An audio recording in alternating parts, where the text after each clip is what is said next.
Kodachadri part 3 dance vibes ಎಲ್ಲ ಮುಗಿಸ್ಕೊಂಡು early morning 6 o'clockಗೆ ನಾವು ಶಿವಮೊಗ್ಗ ರೀಚ್ ಆದ್ವಿ. ಅಲ್ಲಿಂದ ನಮ್ಮ ಬ್ಯಾಕ್ ಪ್ಯಾಕ್ಸ್ ಎಲ್ಲ ಕಲೆಕ್ಟ್ ಮಾಡಿ ರೀಚ್ ಆಗಿದ್ ಖುಷಿಗೆ ಒಂದು ಸೆಲ್ಫಿ ತಗೊಂಡು ಸ್ಟೇ ಕಡೆ ಹೊರಟ್ವಿ. ಎಷ್ಟು ದೂರ ನಡೆದ್ರು ಹೋಮ್ ಸ್ಟೇನೇ ಕಾಣಿಸ್ತಾ ಇರಲಿಲ್ಲ. ಇದ್ದಿದ್ದ ಬ್ಯಾಗ್ ವೇಟ್ಗೆ ನನ್ಗಂತೂ ಟ್ರೆಕ್ಕಿಂಗ್ ಇಲ್ಲಿಂದಾನೇ ಶುರುವಾಗಿತ್ತು. ಸ್ಟೇ ರೀಚ್ ಆಗಿ ಅಲ್ಲೊಂದು ಸೆಲ್ಫಿ ಹಾಕೊಂಡು ಮತ್ತೆ ಎಲ್ಲರೂ ಫ್ರೆಶ್ ಅಪ್ ಆದ್ವಿ. ನಾವೆಲ್ಲ ರೆಡಿಯಾಗಿ ಬ್ರೇಕ್ಫಾಸ್ಟ್ಗೆ ಅಂತ ಕ್ಯೂ ಅಲ್ಲಿ ನಿಂತ್ಕೊಂಡ್ವಿ. ಟಿಫನ್ಗೆ ಉಪ್ಪಿಟ್ಟು ಇಡ್ಲಿ ಇತ್ತು. ಮತ್ತೆ ಲಂಚ್ಗೆ ನಮ್ಗೆಲ್ಲರಿಗೂ ಪುಳಿಯೋಗರೆ ಪ್ಯಾಕ್ ಮಾಡಿದ್ರು. ವಾವ್ ಅನ್ನಂಗೆ ಏನಿರ್ಲಿಲ್ಲ, ಮ್ಯಾನೇಜಬಲ್ ಫುಡ್. ಉಪ್ಪಿಟ್ಟು ಚೆನ್ನಾಗಿತ್ತು. ಎಲ್ಲರೂ ಒಟ್ಟಿಗೆ ಕುತ್ಕೊಂಡು ಟಿಫನ್ ಮುಗಿಸಿ ಟೀ ಕುಡಿದು ಹೊರಗಡೆ ಬರೋಷ್ಟರಲ್ಲಿ ಇಲ್ಲಾಗಲೇ ಸರ್ಕಲ್ ಫಾರ್ಮ್ ಮಾಡಿದ್ರು. ಸ್ವಲ್ಪ ವಾರ್ಮ್ ಅಪ್ ಆಗಿ ಹತ್ತಕ್ಕೆ ಈಸಿ ಆಗುತ್ತೆ. ಸೊ ಫುಲ್ ಬಾಡಿ ಸ್ಟ್ರೆಚ್ ಮಾಡೋಣ. ಎಲ್ಲರೂ ಕೈ ಹಿಂಗ್ ಮೇಲೆ ಹಿಂಗ್ ಮಾಡಿ ಫೋಟೋಸ್ ವಿಡಿಯೋಸ್ ತಗೊಂಡ್ರೆ ಪ್ಲೀಸ್ ವೇಟ್ ಮಾಡಿ ಅವ್ರ ಜೊತೆನೆ ಬನ್ನಿ.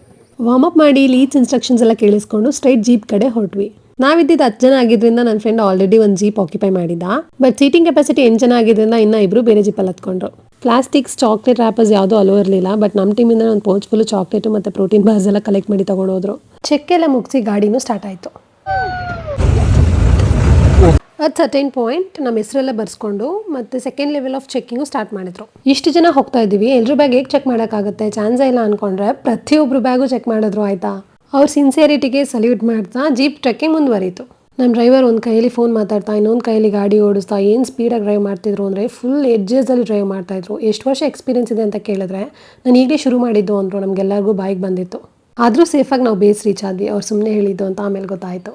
ಇಲ್ಲಿ ಬಂದು ಫೋಟೋಸು ವೀಡಿಯೋಸು ಎಲ್ಲ ತಗೊಂಡು ಎಲ್ಲರೂ ರೀಚ್ ಆಗೋವರೆಗೂ ವೆಯ್ಟ್ ಮಾಡಿ ಇಲ್ಲಿಂದ ಟ್ರಕ್ಕಿಂಗ್ ಶುರು ಆಯಿತು. ಸ್ಟಾರ್ಟ್ ಆಗ್ತಿದ್ದಂಗೆ ನನ್ನ ಫ್ರೆಂಡು ಜರ್ಕಾದ. ಸ್ವಲ್ಪ ದೂರಕ್ಕೆ ನನ್ನ ಮೈಂಡ್ ವಾಯ್ಸ್ ಹೇಗಿತ್ತು ಗೊತ್ತಾ?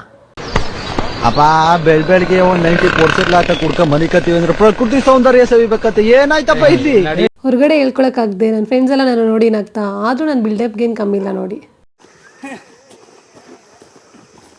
ಬರ್ತಾ ಬರ್ತಾ ಒಂದು ಪಾಯಿಂಟ್ ರೀಚ್ ಆದ್ವಿ.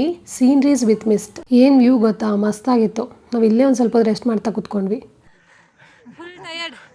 After 3 kilometers trekking only with ನಾವು ರೆಸ್ಟ್ ಮಾಡಿ ಮತ್ತೆ ಟ್ರೆಕ್ಕಿಂಗ್ ಶುರು ಮಾಡಿದ್ವಿ. ಅಳಿದಾಡು ಮನಕ್ಕೆ ಸೊಗಸಾದ ಸಾಲು ಗುನುಗಿದೆ ಬಾನು ನನ್ನನು ನೋಡಿ. ఎలాగనే చూడు స్లో మోషన్ వీడియోనే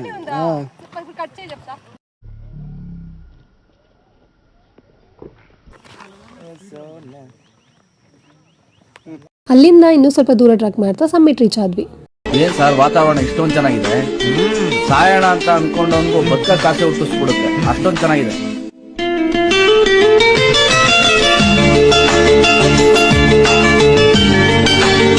ಸೀನ್ರೀಸ್ನ ಸ್ವಲ್ಪ ಹೊತ್ತು ಹಂಗೆ ಎಂಜಾಯ್ ಮಾಡ್ತಾ ಫೋಟೋಸ್ ತಗೊಂಡು ಮತ್ತೆ ಬೇಸಿಗೆ ರಿಟರ್ನ್ ಆದ್ವಿ. ನೆಕ್ಸ್ಟ್ ವಿಡಿಯೋ ಸಿಗ್ತೀನಿ. ಬಾಯ್ ಬಾಯ್.